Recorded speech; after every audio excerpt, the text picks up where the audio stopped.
Hello and welcome to That Sunday Show here on Four Lads Had a Dream. My name's Andrew, not the one you were expecting. I'm joined tonight by two of my very favourite podcasters, Sheryl and Calvin. We're obviously here to talk about the Hearts game, a game I think we can universally agree should be shown as a form of torture. It was not particularly impressive, unfortunately. Just quickly to run through the team selection: Butland, Tav, Suter, Balogun, and Yefti, Baron, Diamande, Raskin, Chenny, Bairami, and Dessers. Sheryl, I'll start with you first. I mean, just in terms of the team selection, we obviously see Tav coming back into the fold. We're sticking with a lot of the same players that we've seen in the past. Did you have any major issues with the team selection, or were you looking for something more? Are we a better team with someone else in that right back position? Yes, we are. Absolutely 100%. And I kind of get the argument that it's back to league business, it's Hearts, they've not been particularly great, but it doesn't matter. We're a better team with Sterling or Casemiro at right back. So I had hoped, again, I hadn't expected, but I had hoped that perhaps that he might go with that and maybe even, I don't know, do similar to midweek and give Tav a half. If it's because I think we're going down the route. I don't know if you guys have heard it a lot, that sports science, the sports science kind of line that keeps being trotted out. So you know what, give someone else a go. I'd hoped he would give someone else a go in the right back slot. I was pleased with the Raskin and Baron partnership with Diamande in front of them. I was pleased that continued. But no, my kind of quibble was with the right back position. Yeah, I think that's fair. I've talked before on other pods that we've done on the network just about how I think our defence looks weaker with Tav in it.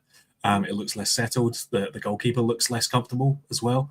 And yeah, it's we're not looking to have any of that, quite frankly.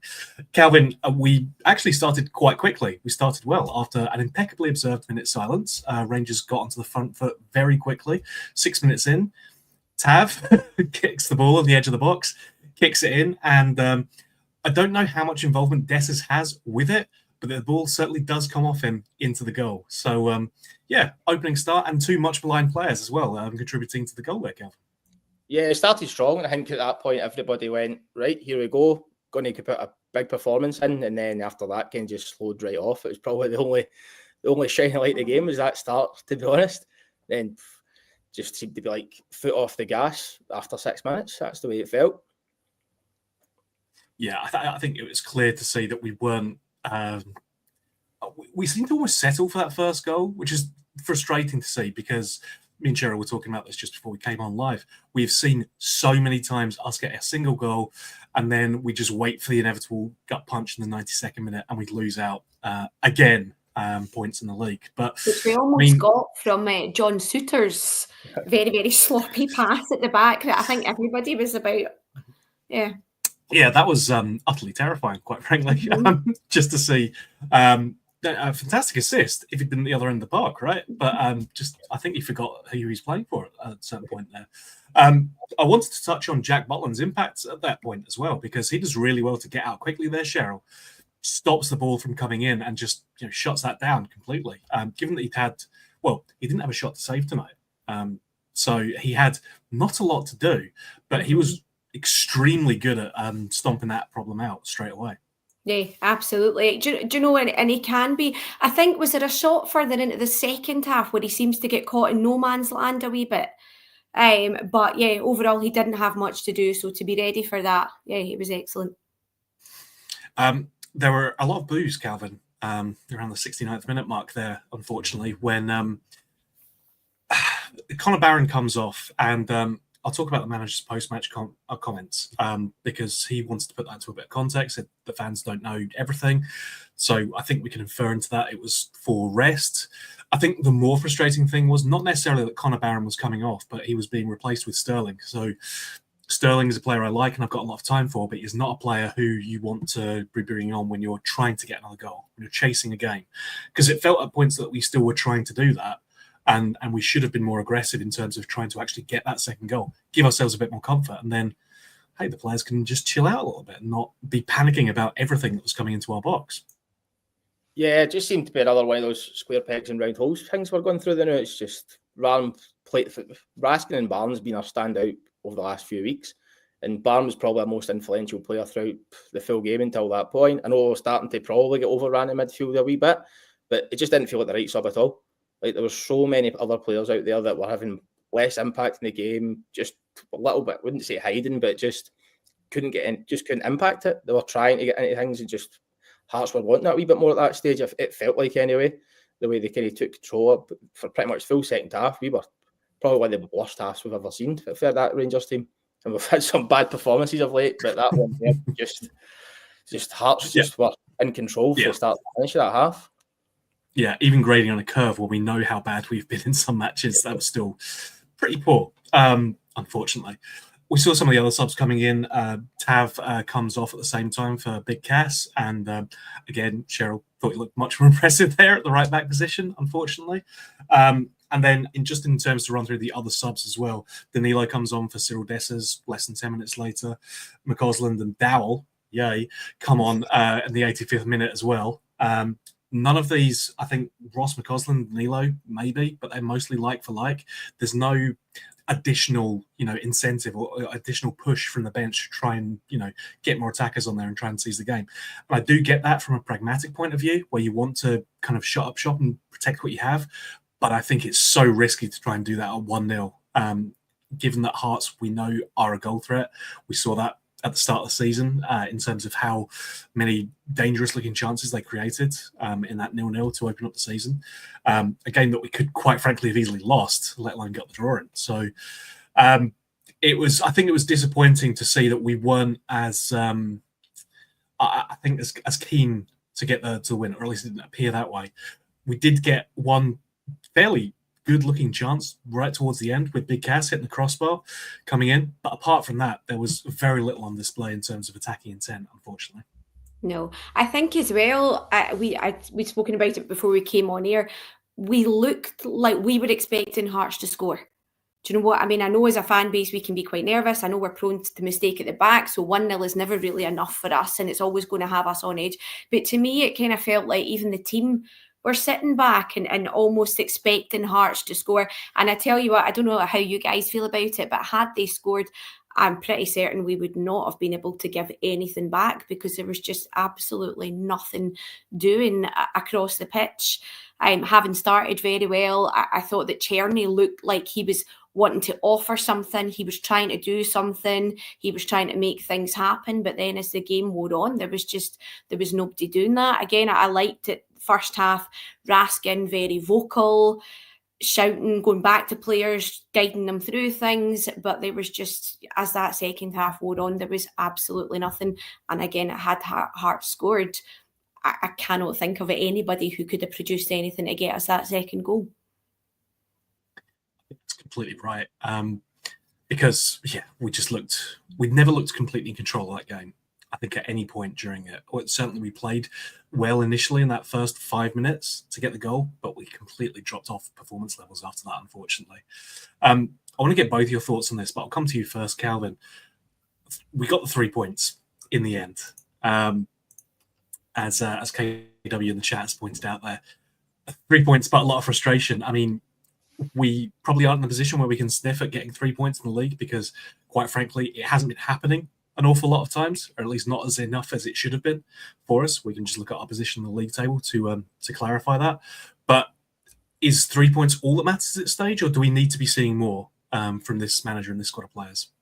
I think it's past that point. It's just, how many times can you play bad and get the 3 points? I think if you're in the car on the way home or a bus, no matter what, it's the same conversation every week you're having with your friends. Like, it's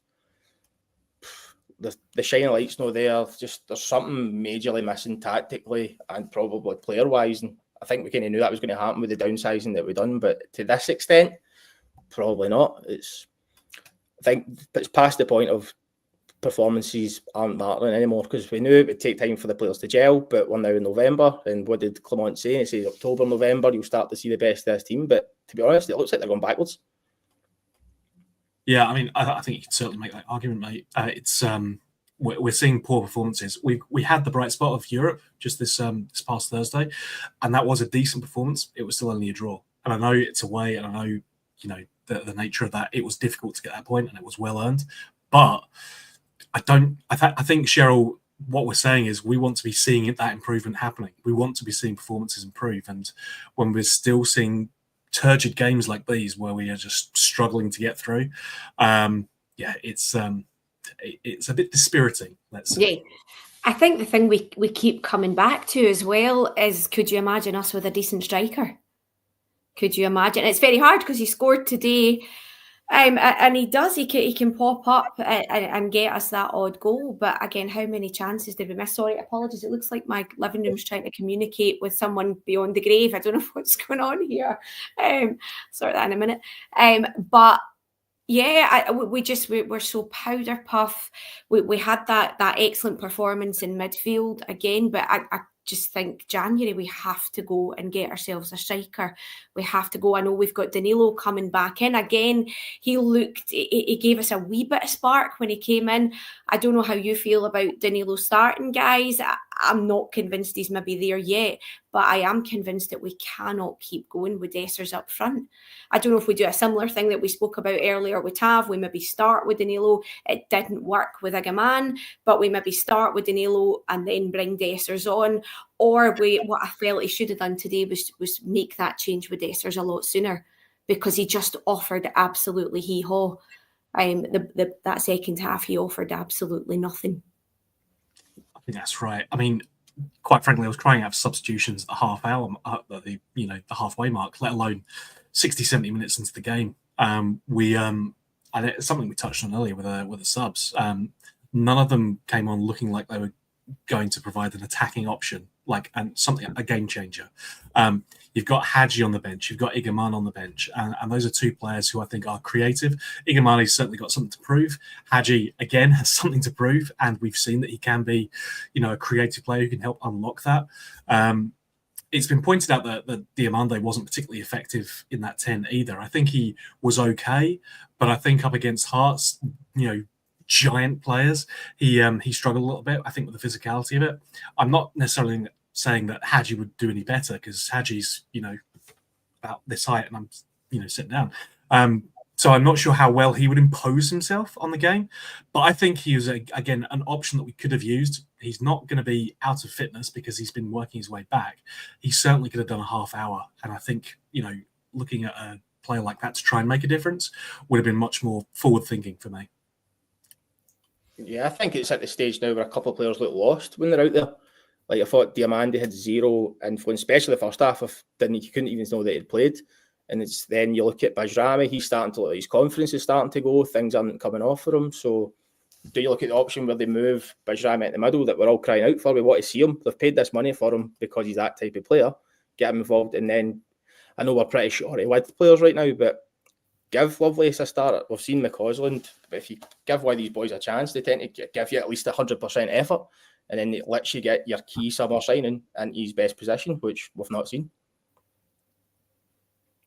I'm not entirely sure why this question is only addressed to you, Cheryl, but I'm going to let you answer it anyway. I mean, me and Calvin are both here as well. We can answer questions too. It's not one-man show, one-woman show. Cheryl, we were screaming out for a striker last January. Probably would have won the league. Do you think this board will change? So there's a couple of bits to that, right? I think you've got Shankland, and we know the run of form he's on right now. Mm-hmm. Could have made a difference in January, I think, last year. And do you think this board will change? That's probably a longer conversation, but mm-hmm. I'll let you talk about Larry Shanks first. It's a difficult one, because do you think that Shankland would put away the chances that Dessers is missing? Yes. Do you think he'd be able to control a ball and hit it first time? Yes. Yes, I do. So for me, yeah, he might not be the answer long term, but is he better than what we have at the moment? Absolutely. Absolutely. And I feel sorry for Dessers. And I'd seen another comment there, which is quite right. Dessers 3-3. But we need more than that, 1 goal per game, because we are still, we've seen we're still liable to make those mistakes at the back. So we can't go through games winning 1-0. We need a striker that's there, that's going to chip in with these. And let's face it, some of them are quite easy chances that he's fluffing, and it's indecision, and it's just that lack of composure. But then again, I say that about him, and you look at him on Thursday, because he's running in, you're thinking, God God, he was incredibly composed. That was an excellent finish on Thursday, but we need somebody that's going to do that consistently and that's going to take those easy bread and butter chances in the league. They must do something about this in January. Absolutely. Because I don't think, we've got Igaman. We've heard that he's raw. We heard that we had to get him now because in a few years we wouldn't have been able to afford him. But he's not the answer at the moment, starting for us. We've got Danilo coming back. I don't know, you guys can give me your thoughts on Danilo, but I haven't seen enough of him, even when he was fit, to think, right, okay, he's the answer for us long term as well. We don't need to look in January. We absolutely do. Yeah, I think it's clear that this team isn't a finished article. We can just look at our position in the league to establish that. We don't see enough goals coming from everywhere else on the pitch to give up on Dessers, I think, because the 3-3 thing is right.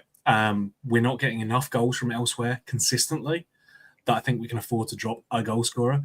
But again, we don't want to be in that situation that we've had in the past where we only have one goal scorer who we can rely on. So it's a tricky situation. I think the only answer is getting better players in and hopefully getting them to start scoring. Calvin, I think we're seeing some comments coming through about the lack of quality just throughout the squad.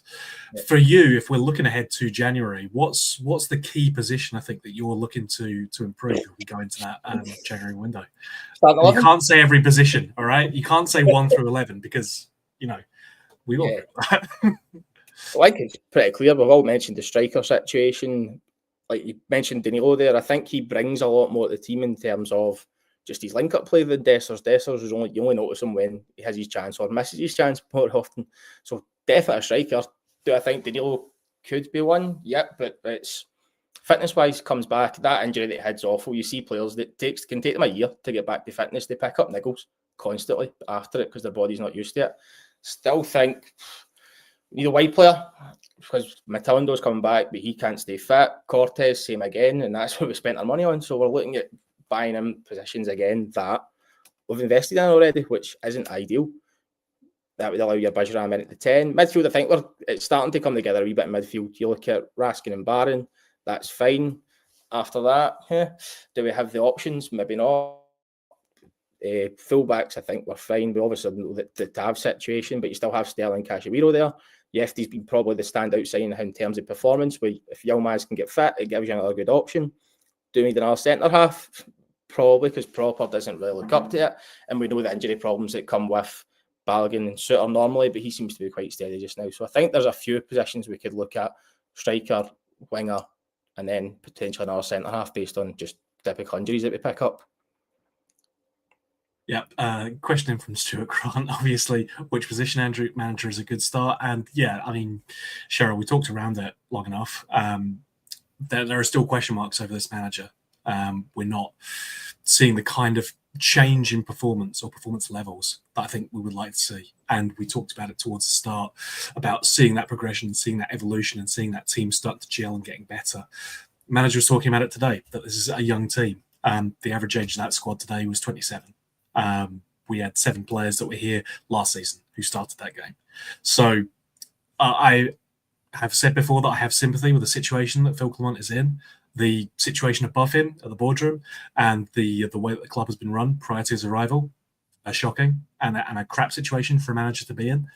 But do you think this changes bringing a new manager and, just setting aside everything else that would go around it? The manager wants to bring in his own set of staff, he wants to bring in his own players, etc., etc., etc. Do you think this situation gets better with a new manager? And I'll come to you as well, Calvin, because, I suspect we'll have a range of views here. I actually think you'd mentioned earlier, Andrew, his post-match comments. I actually thought today, in the main, they were more appropriate than they had been in the past. I know everyone was going nuts with this kind of the term of the fortnight was gaslighting.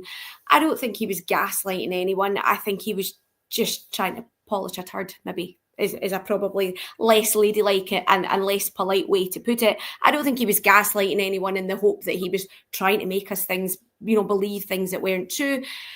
I think today he spoke more honestly. The quote for me was he didn't want to burn Connor Barron alive, which is obviously a wee linguistic thing, but I thought that was excellent as well.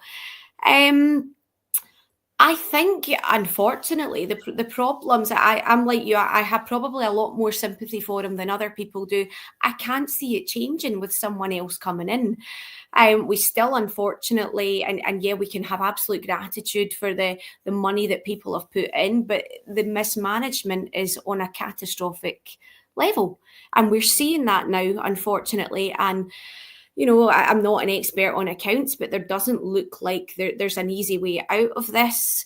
I have massive sympathy for him, the hand that he's been dealt. I think there's clearly a lot of more things going on that we'll never be privy to in terms of what he was told he had and what he actually does have. I think my old friend Doogie is piping up here with the October-November comment. I think, he will massively regret that. We see little glimpses of that, but it's nowhere near. If there's one thing he could take back, I would imagine it would be that, because we're nowhere. We've seen glimpses of it, but we're nowhere near being the finished article. Because like Calvin said, it goes, from bad to worse. 1 week it looks marginally better. We're not getting this kind of springboard, this buzz from these good European results and using them as a platform to improve in the league. I can't see it improving for another manager, because financially we're still in a massive mess. There is no direction for the club. We're still missing these huge appointments in key areas of the club, the management of the club. I think he can be rightly criticised for things like his substitutions, things for not being willing to change his formation and change his shape slightly, absolutely. But at the moment, I don't think it would change regardless of who you brought in. But I know a lot of people don't agree with that, and I understand why they don't. Calvin? Yeah, so in a sense, I kind of agree with the part that it seems to be, I think it's leadership from top to bottom. We're just looking absolute shambles. There's nobody there to just drive it. But the big thing is, if you look at what Tielen's done at Aberdeen, he spent next to no money. He's coaching players that were there last year, sitting nearly bottom of the league, and he's made them better players. And there's very few people in that team that you could say are a better player now. So I think that's a big thing when you look at it. It might be that Clement's obviously got a lot of their situation behind, but if players looked like they were better, that the manager and coaching team should be providing, is that the problem? Like, you should be able to get a tune out of that team better than what we have had. So is that the problem? The players don't look like they're being coached correctly. A lot of them look totally lost in the park. There's no patterns they play. And I think that's big things. Like, if you've got a team that we can't even use the excuse there's a low block to break down and we're struggling with it, because teams aren't doing it anymore. They're not scared to play. And that's the big problem. We're actually getting space to do things. We're just not doing it. So would a manager that brings in patterns of play, gets the best out of players, picks players that are in form as well? I think that's the big thing. That's the major thing that we notice is players who play well don't get picked the next week. They come in, they make an impact, and then they're dropped. So is that something we need to look at, where a manager takes out all the relationships he's got with the players and he coaches them to play better? He lets players, breaks it down, makes it simple. Like, I listened to a podcast arguing, it was McInnes just said the biggest thing he's learned is scrap making things complicated, get consistency in the team, and let players do their job. And I think that's the big problem. They'll be chop and change a lot as well. There's no consistency in the team, and maybe that's something they need to look at in terms of the next manager. But then again, who picks that manager? Do we trust the people that do it? Probably not at this stage. Yeah, you make an excellent point, Calvin, which is that, who sacks the manager right now? We don't know. We have a temporary chairman. We don't seem to have any other real structure around the footballing department above the manager, which means he's having to carry the can for a lot of this. It's a frustrating position we find ourselves in. I think it's important to remember we did get the 3 points, we did get the win, but I mean, it's the nature of the win, right? That's just dispiriting. We're just seeing poor performances. Because I think that's what it was. I don't want to take anything away from the fact that the players got the win, but it was the fact that they just looked like they didn't really want to do anything after that, after getting the goal. I don't know how you feel about this one, to be honest. When Barron goes off, I've not heard a reaction like that since the last game with Beale. To me, that's major. The fans were gone, and if at full time, that was toxic. That was toxic today. the fans have lost confidence in this. So to me, that's the big thing. It's hard to recover for that. I don't think I've ever seen a manager recover for that reaction today. I don't know how you feel about that. That for me, that's the tell. Yeah, no, I'm inclined to agree with you, Calvin. I think the way that the fans reacted to that is telling, because we've talked before about the frustrations that the fans have had with this group of players, with this manager as well. To put it into whatever Phil wanted to say after the game about loading and whatnot for the player, I get it. I think Phil Collins's got a reason to be paranoid about injuries, given that the squad he had last year had something like 12 injuries at one point on first team players. I get it. I understand it. But at the same time, you had fit players on the bench who were more attacking, and you were at a stage where you should have been chasing the game. Bring on Sterling, who, again, I like and I rate as a player, but he's a defensive-minded player. He's not an attacking player. He's not someone you're looking to chase up the pitch and get your goals. So you are looking for a change that's positive, and instead, when you see something negative like that happening, I think that reaction is entirely fair. The only way that this manager is going to be able to, I guess, retrieve some of that trust from the support is to go on this big running win of games.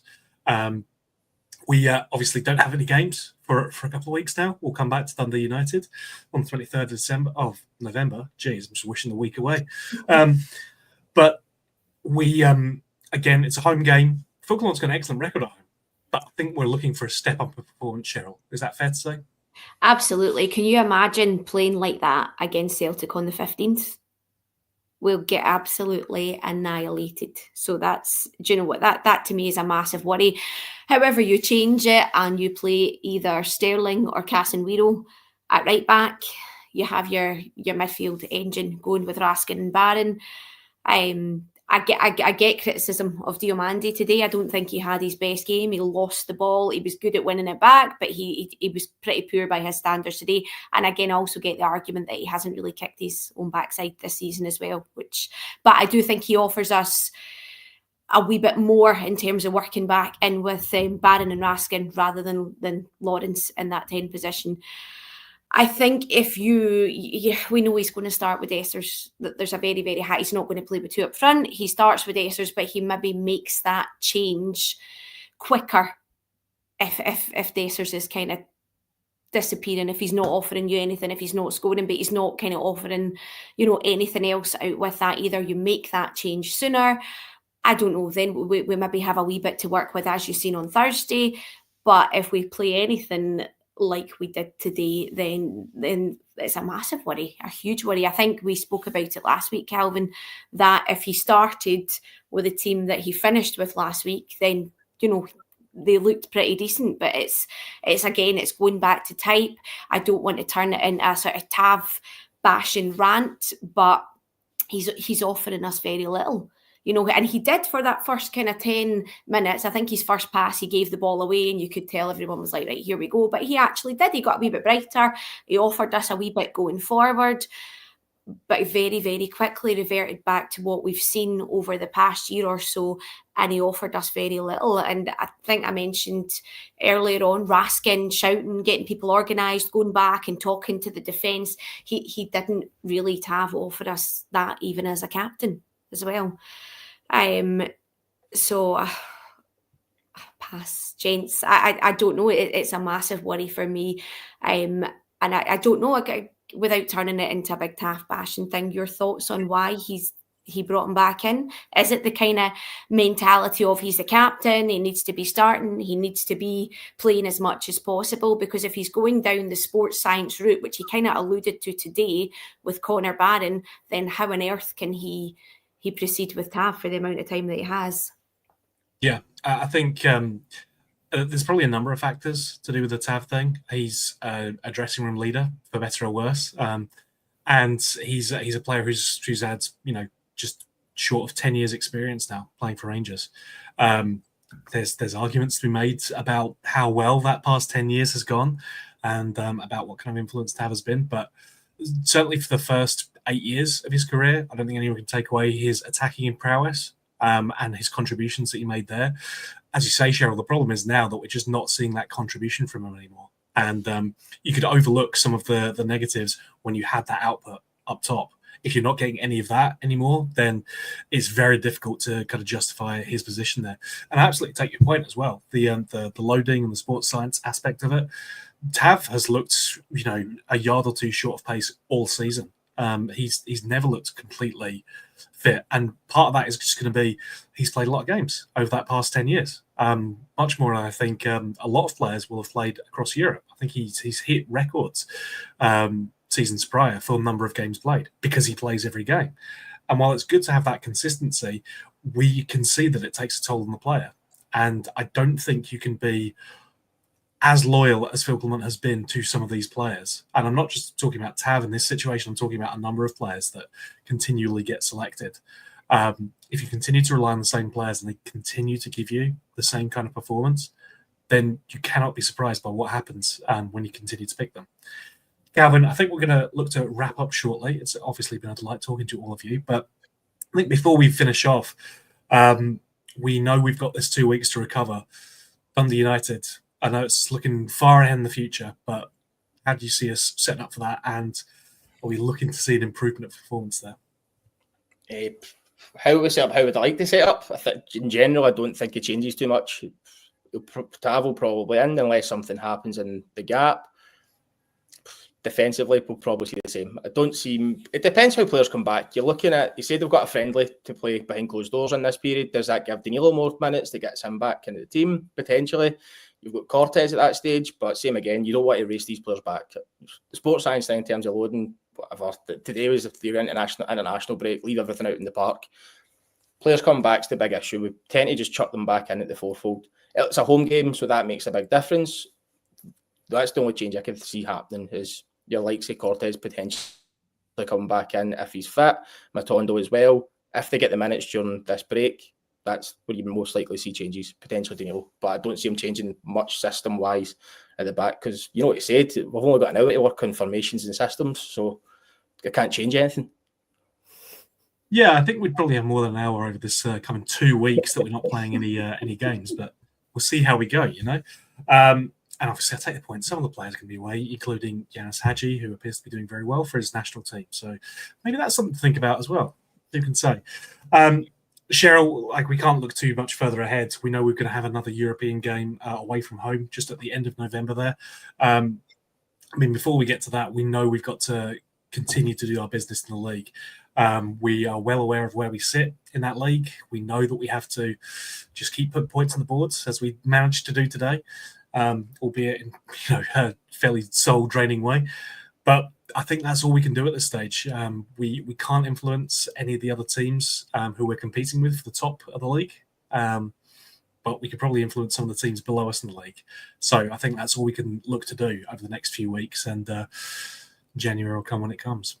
Just a nice performance. Just once in the league. Just give us that. That would be lovely. Yeah, do you know what? And I can see the points, and I think we've got Tav joining us. Tav under the name of Cubby Cubsters, come on to join us. I'm only joking, but yeah, do you know it's just a really, really hard watch, and I get the bit that yep, we need to get behind them, but it's incredibly frustrating at times, even more so when you watch them put in these good performances in Europe. You watch them kind of match these teams at a far higher level, go out, have a goal, play really good counter-attacking football, and then we're back today watching the absolute drivel that we had to sit through for, I don't know, at least 75 minutes today. So it's a really, really hard watch at the moment.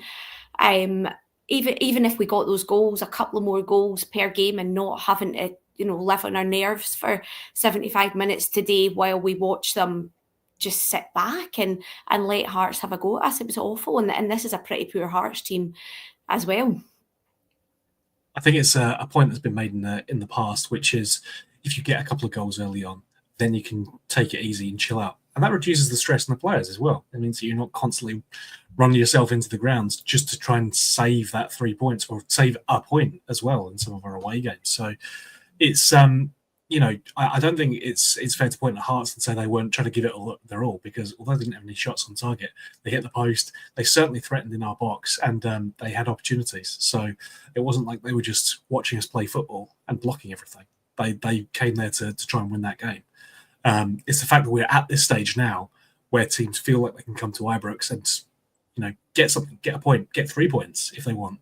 That's a fairly telling position that we find ourselves in right now. It's been a pleasure talking to all of you guys. Sheryl, I know it was a shock to see me, not the other Andrew, but I'm sure you won't be too disappointed for long. And if you want to catch the other Andrew, as well as Stevie and Shona, they'll be on the pod on Monday. I'd also ask you guys to go and check out the vlog that was posted up, I think, literally an hour before we came live, which was Stevie and Shona living it up in hospitality to watch the game. So that was nice for them.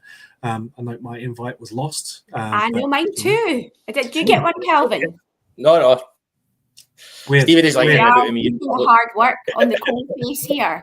Imagine watching that with a drink. It would have been a wee bit more bearable. Yeah. Sat inside. I had to stay relatively sober for this because I knew I had a job to do later on. Meanwhile, Stevie's tucking into the champagne. Disgusting. Look, I'd encourage you to check it out because they did their best to talk through what was, a thrilling game, obviously. We hope you guys watching live have enjoyed this, or if you're watching this on the repeat, thank you, because, that helps the thing grow too. I'd like to thank my two lovely guests as well, Calvin and Sheryl. It's a pleasure, as always, to talk to you guys, so thank you. Calvin, say your goodbyes. Thanks for listening, guys. Hopefully a better performance next time, but 3 points and up the road. There we go. And Sheryl, thank you again, my friend. Absolutely. Thanks, guys. Alrighty. We will be back with you across the week. I'm sure we'll have bits and pieces to keep you guys interested over the next 2 weeks, and we will certainly talk to you again come the Dundee United game. Until we talk to you again, bye for now.